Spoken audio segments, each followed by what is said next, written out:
আসসালামু আলাইকুম। আমি আরিফ আহমেদ আপনাদের সকলকে আমন্ত্রণ জানাচ্ছি কাই টিভির নিয়মিত স্টক মার্কেট আপডেট ব্লগে। তো আজকের ব্লগে আমরা যে বিষয়টি নিয়ে আলোচনা করব সেটি হচ্ছে কি ২৭ কোম্পানিকে জেড ক্যাটাগরিতে স্থানান্তর। তো এই কোম্পানিগুলোকে জেডে যে দেওয়া হবে তা নিয়ে কিন্তু অনেক আগেই প্রজ্ঞাপন এসেছিল। ঠিক এই সময়টার আসলে অপেক্ষা ছিল যে বিনিয়োগকারীরা যে কবে চলে আসে এই নিউজটি। ঠিক তেমনিভাবে এই নিউজটি চলে আসলো খুব হঠাৎ করে আমাদের সামনে। তো এই টপিকটি নিয়ে আজকে আসলে আমরা বিস্তারিত আলোচনা করব যে ২৭ কোম্পানিকে জেড ক্যাটাগরিতে স্থানান্তর, এবং তার সাথে সাথে আমরা আজকের ব্লগে আরেকটা বিষয় আপনাদের সামনে তুলে ধরবো। সেটি হচ্ছে কি, হঠাৎ করে যদি স্টক মার্কেটে কোনো খারাপ নিউজ চলে আসে তখন কিন্তু আমরা আমাদের যারা বিনিয়োগকারী রয়েছে তারা কিন্তু প্যানিকড হয়ে অনেক ভুল সিদ্ধান্ত নিয়ে ফেলে।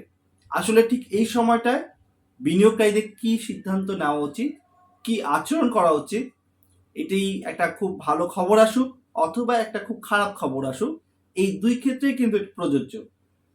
একেবারে আমার নিজের স্টক মার্কেটের ক্যারিয়ারের অভিজ্ঞতা থেকে আজকে আপনাদের সামনে একটা টিপস বলতে পারেন, যে সেই টিপসটি আপনাদের সামনে আমি তুলে ধরার চেষ্টা করব। আর দ্বিতীয় যে ইস্যুটা সেটা হচ্ছে গিয়ে আমাদের এই কাইট টিভি চ্যানেলে সামনের অক্টোবরের 10 তারিখ থেকে, অর্থাৎ সামনের বৃহস্পতিবার আর কি, সেই বৃহস্পতিবার আমরা চেষ্টা করব না, একেবারে কথা দিচ্ছি যে আপনাদের সামনে ঘরে বসে শেয়ার বাজারে পুঁজিবাজারে বিনিয়োগ এই টপিকে একটি ধারাবাহিক কন্টেন্ট যেতে থাকবে প্রতি মাসের দ্বিতীয় এবং চতুর্থ সপ্তাহে।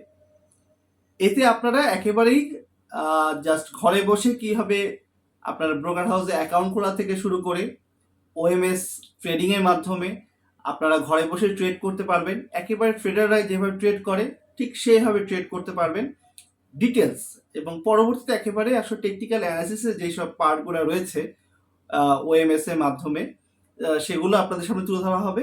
অর্থাৎ বলা যায় যে একদম এ টু জেড আপনারা এই ধারাবাহিক যেই ঘরে বসে পুঁজিবাজারে বিনিয়োগ এই ব্লগে আপনারা পেতে থাকবেন। আমরা একেবারে ধারাবাহিকভাবে দিব, পর্ব 1 পর্ব 2 করে। তো আশা রাখি যে আপনাদের এই ভিডিওগুলো খুব উপকারে আসবে। তো আমরা এখন চলে যাব ইন্ট্রোতে। ইন্ট্রোর পর আমরা এই যে 27 কোম্পানিকে যে জেড ক্যাটাগরিতে স্থানান্তর করা হয়েছে তা নিয়ে বিস্তারিত আলোচনা করছি। ধন্যবাদ।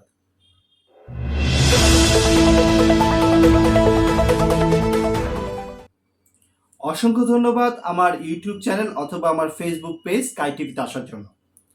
তো যদি আপনি এই মুহূর্তে আমার ইউটিউব চ্যানেল দেখতে থাকেন ভিডিওটি, আর আপনি যদি নতুন হয়ে থাকেন তবে অবশ্যই আমার এই ইউটিউব চ্যানেলটিকে সাবস্ক্রাইব করে দিবেন। আর যদি আপনি এই ভিডিওটি আমার ফেসবুক পেজ কাই টিভি থেকে দেখতে থাকেন তবে অবশ্যই আমার এই ফেসবুক পেজ কাই টিভিকে ফলো দিয়ে রাখবেন, লাইক দিয়ে রাখবেন।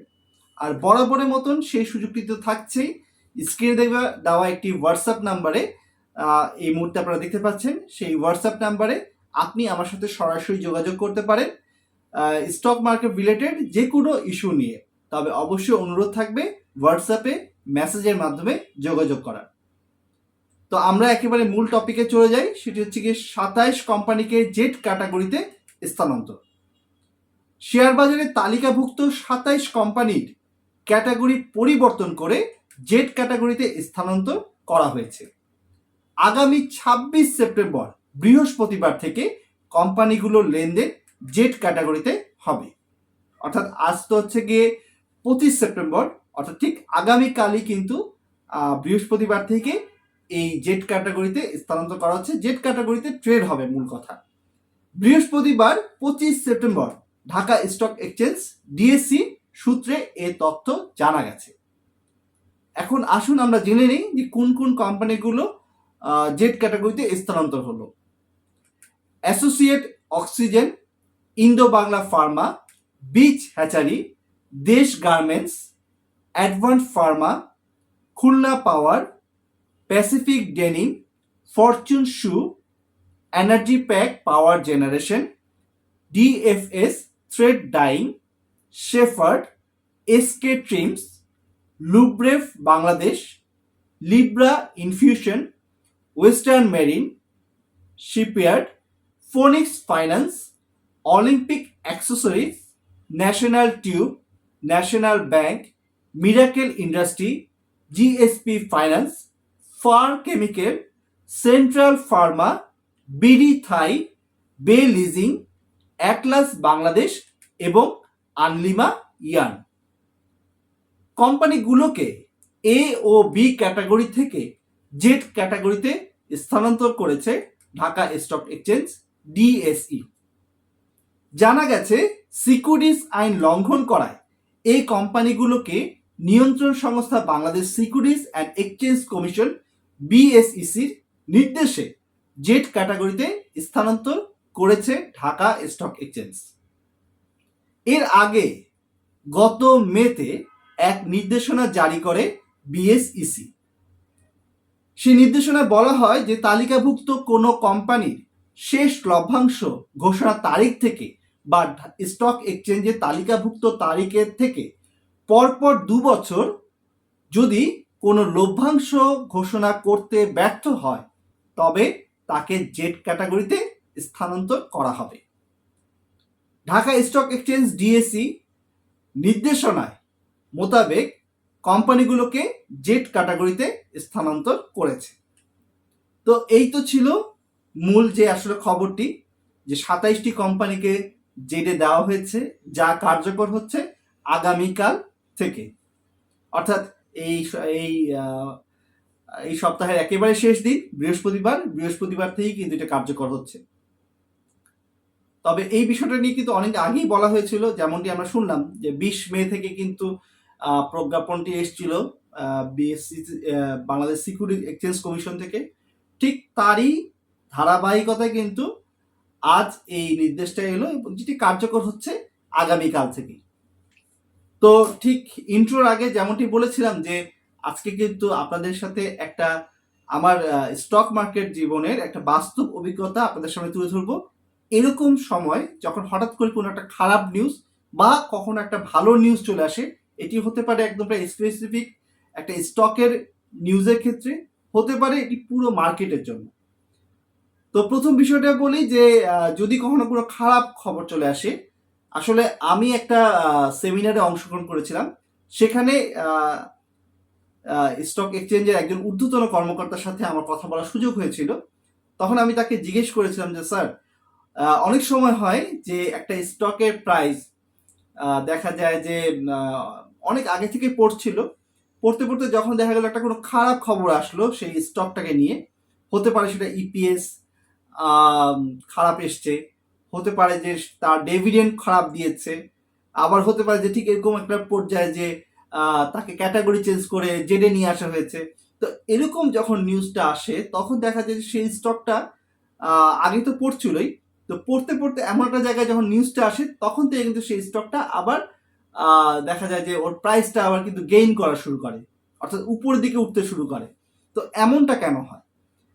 তখন তিনি কিন্তু খুব ছোট্ট করে আমাকে বলেছিল বিষয়টি যে দেখো, যে এই স্পেসিফিক এই স্টকটার যে একটা খারাপ খবর আসবে সেটি কিন্তু তুমি বা আমি জানতাম না, তবে এই স্টক মার্কেটে অনেকেই জানতো, যার কারণে কিন্তু দিনকে দিন এই স্টকটার প্রাইসটা কমছিল এবং কমতে কমতে যখন এটা ঠিক তলানিতে চলে আসলো, ঠিক তখন এই নিউজটা চলে আসলো।